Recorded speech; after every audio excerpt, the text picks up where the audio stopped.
with 700 interruptions. Now, Drew was finally asleep. Becky Lee's got a meeting with a songwriter. Chuck's on the phone talking about the oil loss in Texas, and I finally got a chance to go over these reports. Well, there shouldn't be too much left. Well, since that revolution in San Carlos, my holdings down there are going to be tangled up. I'm going to be doing this all night. San Carlos. San Carlos. That's all anybody ever talks about anymore. Well, I'm going to tell you something. If they decide to nationalize my refineries, my mining holdings down there, I'm going to do more than talk about San Carlos. Now, Lucy, this is very important. I have to deal with this. Now, excuse me for a while, please. Now, honey lamb, there is this wonderful social gathering of polite people this afternoon at the Vernon Inn. And you, honey, are going to be my escort. Well, Lucy, you go by yourself, and you have a good time with that polite society, while I deal with a not-so-polite society of San Carlos. Honey lamb, you are my host, and you are going upstairs, and you're going to get into the clothes that I have laid out for you, and you are going to escort me to that gathering like a nice gentleman. No, honey lamb, you are my guest, and you're going to go away, and you're going to amuse yourself like a good little gal, while I stick here and handle the problems of the real world.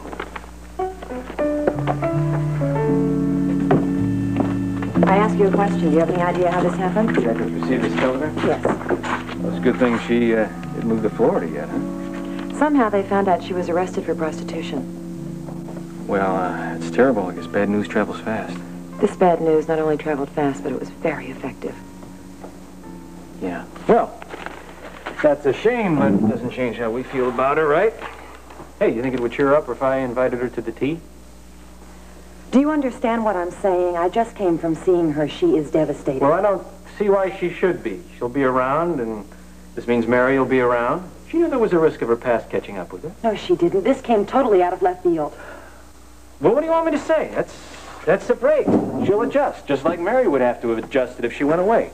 Now, I think we should start getting ready for the reception. What do you think we should wear? I think we should kind of dress conservatively after that seance fiasco. I want to project a trustworthy image to these high society types.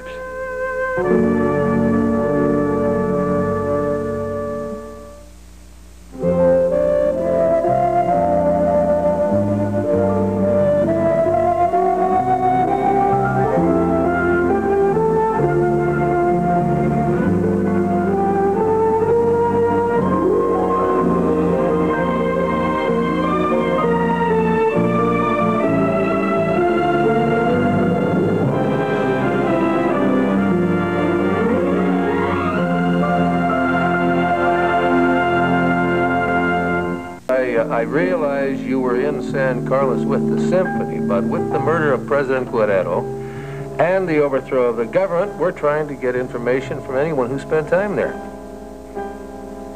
Well, yeah, actually, there are quite a few people here in Landview who spent time in San Carlos. We're just now starting to go through the list. Well, thank you for your time, David. I appreciate it. No help? Well, our published bio on David Rinaldi says that he was in San Carlos with the symphony, but apparently that was longer ago than we thought. Well, that's very odd, because as I recall, we got that information directly from him. Well, I would have bet money on it. Well, aren't you stunning? Oh, thank you for noticing. Well, now I think it's time to leave the international arena for a while and concentrate on the domestic one.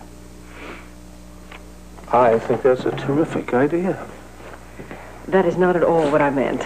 As I'm quite sure you have recalled, today's the day they are inaugurating high tea at the Vernon Inn, and you are my handsome escort. Oh, honey, high tea at the Vernon Inn. You know, I have made very little progress going through this research here. Well, a nice break is going to send you back to it nice and fresh. Sweetheart, I don't even know what high tea is. Now, what are they going to do? They're going to serve those teensy-weensy little sandwiches and some itsy-bitsy little cakes with pink frosting? Oh, they taste so good. Now, look, we're going to go to support Brad. Besides, I promised Lucinda that if she could produce Asa, the least I could do was to produce his stubborn son. Well, there you are. You're off the hook. There is no way Lucinda or anyone else is going to get Asa Buchanan to something like this. She's made up her mind about it. That doesn't mean it's going to happen. Would you care to wager with me as to whether or not the sun will rise tomorrow morning? Why are you suddenly so much on Lucinda's side? I think I've always been impressed with people who can get a job done. Like what? Well, Brad's little seance effectively scared off exactly the elements of society that he had hoped to attract. So Lucinda has decided to turn that around, to save Brad and his business. Oh, really? What's she got up her sleeve now? Well, I've had Heron lay out your gray pinstripe, so you'll just have to put it on and come with me and see.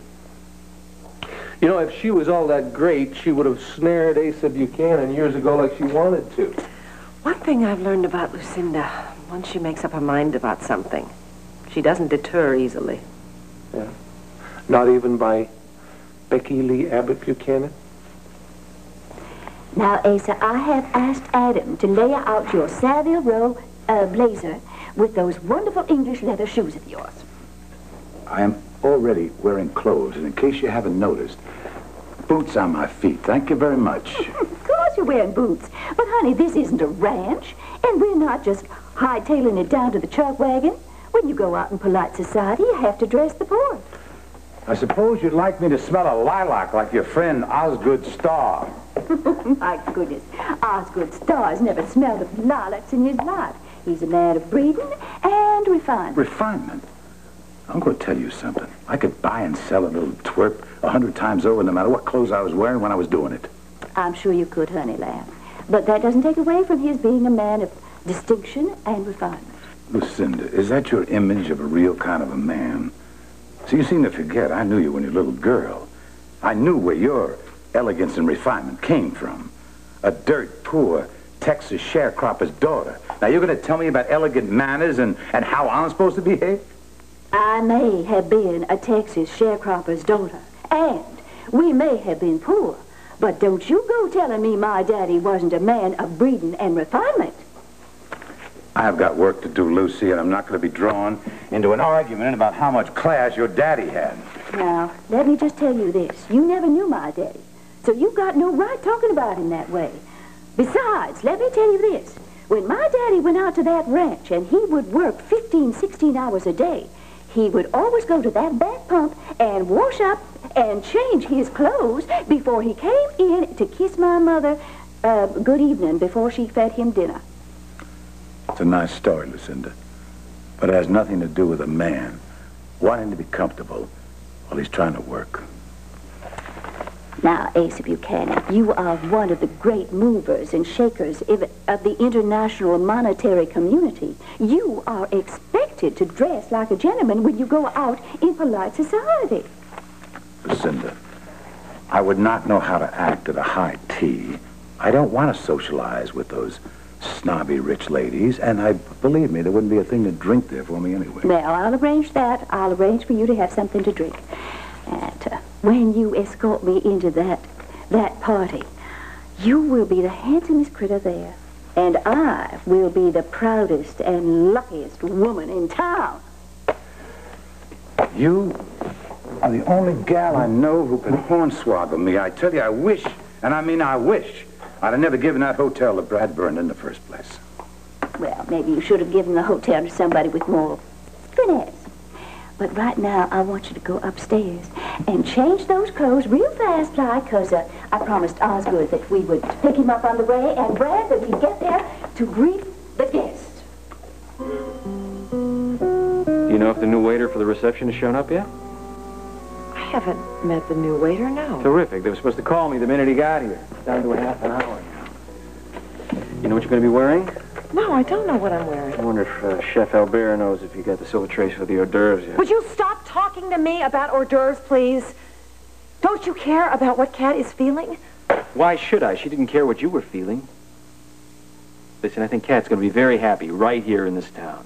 Brad, she is scared to death that her past is going to follow her wherever she goes. Well, I can't be worrying about Kat's past. I have to worry about my present, our future. If ladies like Mrs. Chadwick and Mrs. Livingston don't show up today, this hotel could go up in smoke. Do you honestly believe they're going to show up here after what happened during the seance? Forget about it. Yeah, well, it's true they didn't answer their invitations, but Lucinda promised me she had something up her sleeve. What could Lucinda do for Landview society? The only thing that impresses those people is old money. Yeah, well, I guess I'm hoping for a miracle. And so was Katrina. Will you please just think about what has happened to her? I will, as soon as I find the silver trays for the waiter. Oh. We're down to 20 minutes and counting here. All right? I'll see you there, gorgeous. Keep your fingers crossed.